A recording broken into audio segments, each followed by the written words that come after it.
हम चिराग पासवान जी को बोले मत फंसना तुम। द्वारा किया गया, एनडीए की सरकारों के द्वारा किया गया। बिहार की जनता के तमाम प्रधानमंत्रियों की, तमाम नेताओं की आपने तस्वीर लगाई। आप सब लोगों को हम बता देते हैं कि आप मोदी और शाह की राजनीति को समझना समुंदर में तेल निकालने जैसा ही है। इतनी ऐसी बातें मैं ऐसा क्यों कह रहा हूँ, इसके पीछे बहुत सारे कारण हैं और बहुत बड़ी वजह है। मनमोहन सिंह की मृत्यु के बाद उनकी श्रद्धांजलि देने के लिए अमित शाह और मोदी उनके घर गए थे और उसी दिन पटना में ईडी के छापे चल रहे थे और ईडी के छापे पड़ रहे थे तो चिराग के खासम खास यानी चिराग के खासम खास अध्यक्ष उनके घर चल रहे थे। तो क्या मोदी के हनुमान चिराग पे भरोसा हट गया है? क्या ऐसे क्यों प्लान कर रहे हैं? इसके पीछे की क्या मंशा होगी?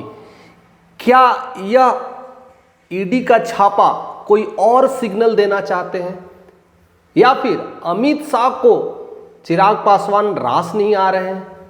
क्या चिराग पासवान और नीतीश कुमार का जो आजकल जो हेल मेल दिख रहा था, उन जैसे ही उनके कार्यालय मिला तो नीतीश कुमार भी आए तो हेल मेल दिखा, नज़दीकियां देखी, क्या यह अमित शाह को पसंद नहीं आया? क्या मोदी कुछ और सोच रहे हैं? कुछ बड़ा प्लान बन रहा है? क्योंकि बिहार ही एक ऐसी मंच है जिसकी वजह से भारत की राजनीति चलती है और उसको हमें समझना है। और उस सारे खेल को मैं समझाने के लिए मैं आपके साथ बैठा हूँ। पूरी धैर्य से आप थोड़ा टाइम दीजिए, इसको समझने की कोशिश करें और इस खेल को और मज़ेदार बनाते हैं। उससे पहले मैं अपना परिचय देना चाहता हूँ। मैं मुकेश कुमार शाही, एक भारतीय लेखक। आप वाई स्टार्ट से आप देख रहे हैं, वाई स्टार्ट चैनल की मदद से आप सुन पा रहे हैं। तो मुद्दे की बात हम करते हैं कि यह ऐसा क्यों हो रहा है। तो दो इम्पॉर्टेंट मुद्दा है जो मैं आज खोलने की कोशिश कर रहा हूं कि चिराग के पास 5 एमएलए है और नीतीश के पास यानी देखा जाए तो 12 एमएलए है, यानी 12 5 17 एमएलए अगर खींचा जाए, अगर दोनों मिलकर करके अगर जहां हटा तो सरकार ध्वस्त हो जाएगी, यानी मोदी सरकार खत्म। तो कहीं ना कहीं ये डर भी है कि नीतीश कुमार के जिस तरह से तेवर दिख रहे हैं और जिस तरह से चुप्पी साधे हुए हैं, तो कई सारे मामले निकल करके आ रहे हैं और उसी में अगर चिराग पासवान अगर मिल लिए तो खेल कुछ और हो जाएगा। क्योंकि बिहार विधानसभा के इलेक्शंस को लेकर करके बहुत कुछ प्लानिंग चल रही है और बहुत कुछ खेला चल रहा है और आपस में ऐसी नज़दीकियां देखने को मिली है। तो इसके वजह से भी वह लगाम कसने की कोशिश चल रही है अमित शाह की, क्योंकि अमित शाह एक मंझे हुए खिलाड़ी हैं और वो भारत के एक चाणक्य भी हैं। तो हर चीज़ को समझते हैं कि कैसे किस तरह से किसे रोकना है, किसे हटाना है और कैसे अपने राजनीति में पकड़ बनाना है। महाराष्ट्र का खेल आपने देखा है, महाराष्ट्र में किस तरह से खेला था और कैसे किसी तरह से कर करके तोड़ ममोड़ कर करके अपने ही बीजेपी के कैंडिडेट को ला करके खड़ा कर दिया और देवेंद्र फडणवीस को चीफ मिनिस्टर बनाया। यही खेला बिहार में भी होने वाला है, हो भी सकता है, क्योंकि नीतीश पे भरोसा अभी भी अमित शाह को नहीं है। एनडीए को हो सकता है, बीजेपी के हो सकता है, लेकिन अमित शाह को नहीं है कि कभी भी मुकरते हैं और क्या क्या मांगने लगते हैं, यह कुछ भी छिपा नहीं है। तो ये डर है कहीं ना कहीं और उनके पास कहीं ना कहीं 12 संसदीय टीम है और कहीं ना कहीं उनके एमएलए 12 कुछ ना कुछ करने लगे तो कहीं ना कहीं मामला बिगड़ सकता है। और चिराग पासवान के देखा जाए तो कट्टर 5 एमएलए उनके पास जो भी हैं उनके ही साथ में ही हैं। अब वो जहाँ चाहेंगे वो भी अपनी सत्ता को हेल मेल कर सकते हैं। फिलहाल चिराग पासवान तो मोदी के खासम खास है, उनके इशारे पे ही सारा कुछ चल रहा है और अपने खुले अंदाज में बातें रख पाते हैं। लेकिन मामला आ रहा है कब? जब पटना के हुलास पांडे यानी चिराग के खासम खास मित्र कहिए, दोस्त कहिए, अपना रिश्तेदार कहिए, जैसे कहिए, क्योंकि हर समय कुछ भी फंक्शन होता है, क्या भी चीज़ होता है तो वो गुलदस्ता लेकर के चिराग के साथ दिखते हैं। और ऐसे कई सारे फोटोज आप देख पा रहे होंगे, साझा भी हम कर पा रहे हैं, वैसे चीज़ें देख पाते हैं। अब आती है ईडी का छापा। तो सबसे पहले हुलास पांडे को समझने की कोशिश करते हैं कि लोक जनशक्ति पार्टी के जो बोर्ड के अध्यक्ष हैं, और दूसरी बड़ी बात है एक बाहुबली भी है, और कह सकते हैं इन पे कई सारे गुंडागर्दी के भी आरोप हैं। ऐसा तो नहीं है कि एकदम क्लीन स्वीप है, धुले हुए हैं, और कई सारे माफिया, लैंड माफिया, माइनिंग्स जो होते हैं उसमें भी इनका नाम है एक माइनिंग माफिया के रूप में। तो देखा जाए तो चीज़ें तो है, कुछ चीज़ें भी निकली होगी, और इस तरह से होना, यानी दिल्ली में मोदी और अमित शाह वहाँ पर श्रद्धांजलि दे रहे हैं और पटना में यहाँ पर छापा मारा जा रहा है। यानी उनके 2 कार्यालय पटना में छापा मारे हैं, उनके घर में भी छापा मारे गए हैं हुलास पांडे को, और हुलास पांडे को लेकर करके यह मैसेज दिया जा रहा है, चिराग भैया आप थोड़ा सावधान रहिए, कायदे में रहिएगा तो फायदे में रहिएगा, जहां कायदे तोड़े तो फायदे भी समझ में आने लगेगा। एक ये भी बात होती है। दूसरी सबसे बड़ी बात है कि चिराग के आड़ में, जैसे चिराग के बोर्ड अध्यक्ष के तो ही मेंबर है ना हुलास पांडे, उनके घर छापा मारना, ईडी का छापा मारना, यह इंडिकेशन है जिस तरह से नीतीश कुमार पूरा उछल कूद मचा रहे हैं और सब कुछ क्रेडिट अपने नाम लेने की कोशिश जो कर रहे हैं, तो अगला छापा में भी हो सकता है नीतीश के भी एमएलए और विधायक के भी नंबर लग सकते हैं, यानी पूरी तरह से रडार उन पे लग सकता है, यानी रडार पे नीतीश के भी एमएलए और विधायक भी हो सकते हैं। तो नीतीश को भी ये समझाने की कोशिश की जा रही है थोड़ा संभल करके, क्योंकि यह डर कहीं ना कहीं बीजेपी को है, कहीं ना कहीं अमित शाह को है कि ये दोनों अगर मिल जाए तो आज मिलेंगे और अलग होंगे तो कल सरकार गिर जाएगी, और यह काफी कुछ समझते हैं और लेकर के बात करते हैं। अब आता है कि भैया सब ठीक है तो चिराग के साथ ही खेला क्यों कर रहे हैं, चिराग को क्यों, एक तो अच्छा मोदी भक्त हनुमान बोलते हैं और उन्हीं के पार्टी को तोड़ने में लगे हैं, तो कहीं ना कहीं आप मोदी के भक्त हो सकते हैं, जाहिर सी बात है, लेकिन क्या आप अमित शाह के भी भक्त हैं? यह काफ़ी मायने रख सकता है। आप बीजेपी के साथ हैं, एनडीए के साथ है, किन के ज़्यादा करीब है यह तो काफ़ी वक्त ही बताएगा। बहुत कुछ समय से सारी मामला चल रहा है और इसको लेकर के ये सारा कुछ हो रहा है। तो उससे पहले मैं चिराग के बारे में बताना चाहूँगा कि चिराग पासवान ने कई बार लेटरल एंट्री को लेकर करके विवाद में बोला है, और उसमें कहीं ना कहीं बीजेपी के अगेंस्ट में बोला है। उस दी गई थी कि नहीं दी गई थी, तो ये लोग उनको सम्मान निधि दे, उन्होंने लिटरल एंट्री के खिलाफ बोला है। दूसरा वक्फ बोर्ड को लेकर करके बोला है। तीसरी जो बात है कास्ट सेंसेशन को लेकर, जाति को लेकर के बोला है। फिर रिजर्वेशन के खिलाफ भी बोला है, और ये सब कहीं ना कहीं बीजेपी के खिलाफ थी। मोदी क्यों नहीं इन्होंने बिहार में विशेष राज्य का दर्जा दिलवा दिया, मैच नहीं कर रही थी, तो कहीं ना कहीं उसका भी बदला इस ईडी के जरिए बताने चाहते हैं, कायदे में रहोगे तो फायदे में रहोगे। एक बड़ा कारण निकल करके आ रहा है, और साथ साथ उनके साथ साथ नीतीश के भी टीम में भी यह मैसेज जा रहा है कि आप भी बड़ा संभल के रहिए, नहीं तो बहुत कुछ हो सकता है। और ईडी का मतलब ही लोग जानते हैं कि कहीं ना कहीं ये बीजेपी का ही एक एजेंडा है, ये मॉनिटरिंग टीम कहीं ना कहीं एक बीजेपी की ही है, और इसको लेकर के इलेक्शन से पहले इस तरह के इंजेक्शन देना शुरू कर दिए हैं।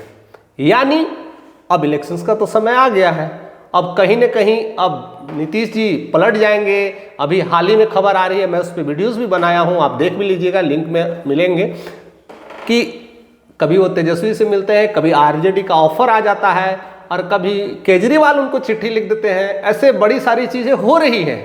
अभी इलेक्शंस बहुत दूर हैं, 8 महीने बचे हुए हैं, लेकिन उसकी सुगबुगाहट असर्स दिखने मिल रहे हैं। तो यह कहीं ना कहीं ये मामला निकल करके आ रहा है। तो बीते रात ही उन्होंने इंजेक्शन एक दे दिया है, और इस इंजेक्शन से कहीं ना कहीं चिराग पासवान भी घबरा गए होंगे, और नीतीश को तो सदमा लगा ही होगा कि अब भैया ईडी आने वाला है, और इस ईडी के जाल में क्यों कुछ भी हो सकता है, कोई भी फंस सकता है, और कुछ भी चीज़ें आ सकती है, बहुत कुछ मामला हो सकता है।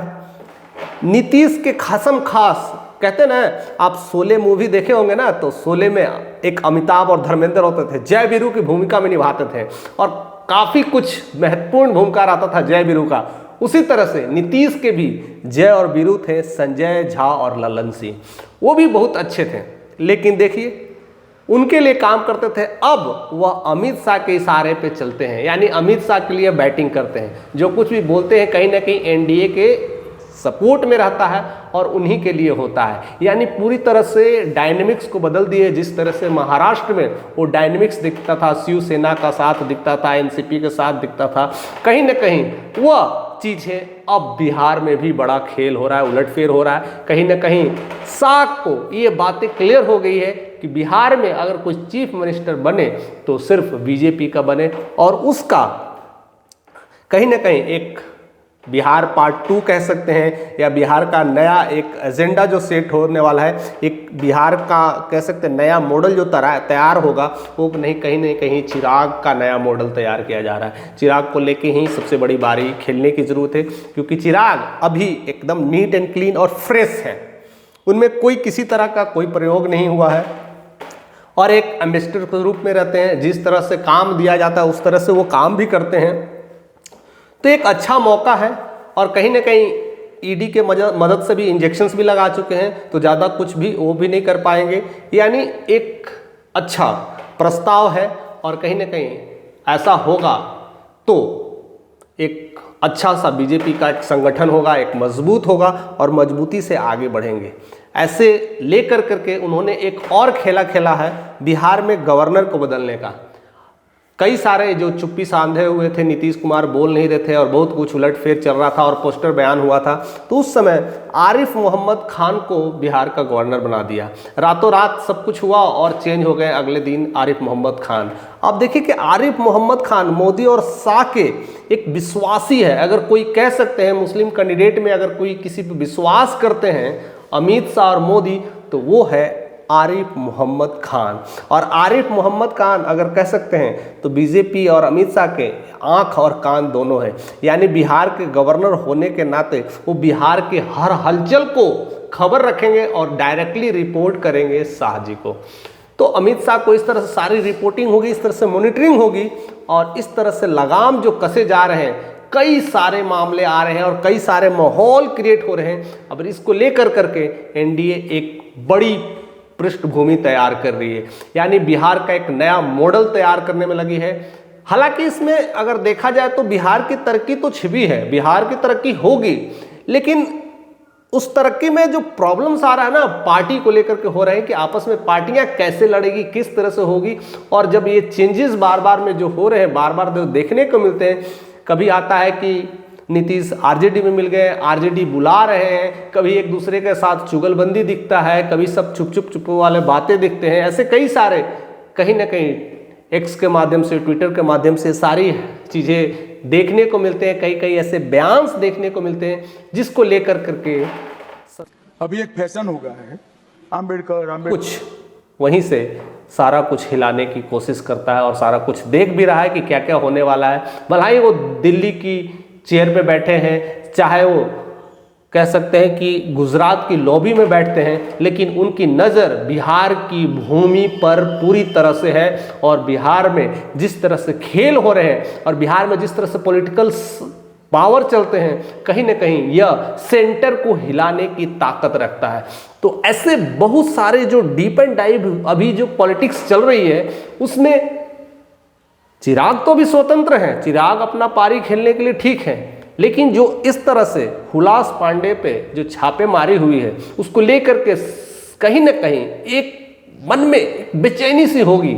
जिस तरह से हुलास पांडे के साथ में फोटो खिंचवाते थे और क्या था, एक दूसरे को शेयर करते थे, गुलदस्ता शेयर करते थे, शायद वह अब बंदिशें लगेगी और बहुत कुछ हो सकता है। और कहीं ना कहीं इस ईडी को लेकर के जिस तरह से हुलास पांडे में जो आई है, और नीतीश को यह भी झटका लगा होगा कि शायद अगर ऐसा ऑपरेशन हमारे भी विधायक में शुरू हो जाए तो बहुत कुछ मामला बदल सकता है। अब दूसरी बड़ी बात इंपॉर्टेंट है कि कहीं ना कहीं शाह और मोदी जो कह सकते हैं डायरेक्टली चिराग पे वार नहीं कर सकते। चिराग पासवान अपने आप में एक तरह से दलित और महादलित के संगठक है, और उसमें अगर डायरेक्ट अगर वार किया जाए तो दलित घबरा जाएगा, यानी दलितों के आप राजा को तंग कर रहे हैं, तो एक बड़ा मैसेज बिहार के लोगों को चल जाएगा, वो गलत मैसेज होगा, इससे बहुत बड़ा खेला हो जाएगा।